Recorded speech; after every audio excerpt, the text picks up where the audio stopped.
আসসালামু আলাইকুম, আশা করি সবাই ভালো আছেন। আমি খুব ভালো আছি। আমি এবার নুডলস রান্না করবো, তার জন্য পানি দিয়ে দিলাম, একটু সাদা তেল দিয়ে দিলাম নুডলসটি একটু জোর দেওয়ার জন্য। নুডলসটি আমি এবার দিয়ে নিয়েছি। নুডলসটি এবার সিদ্ধ করে নেব। সিদ্ধ করা হয়ে গেছে, এবার নামিয়ে নিব।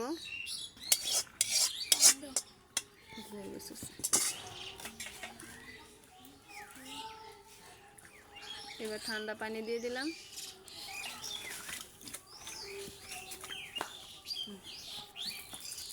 দিয়ে দিব সাদা তেল। সাদা তেল দিয়ে আমি এবার ডিমটি দিয়ে একটু জড় করে বেঁধে নেব।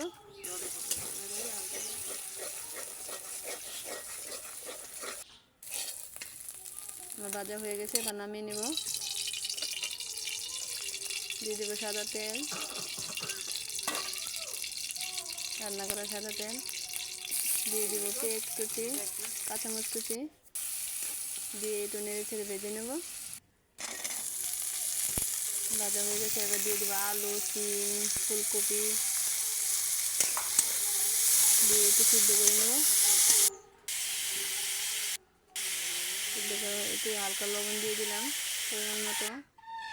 দিয়ে দেবো একটু হলুদ দিয়ে দেবো টমেটো কুচি দিয়ে একটু নেড়ে ছেড়ে আমার সিদ্ধ করা হয়ে গেছে। এবার দিয়ে দেবো নুডলস। পরে দিও না।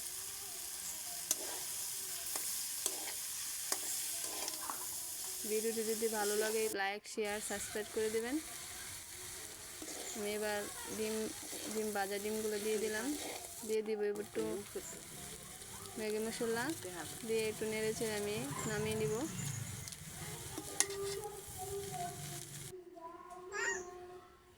ভিডিওটি কেমন হয়েছে কমেন্টে জানাবেন।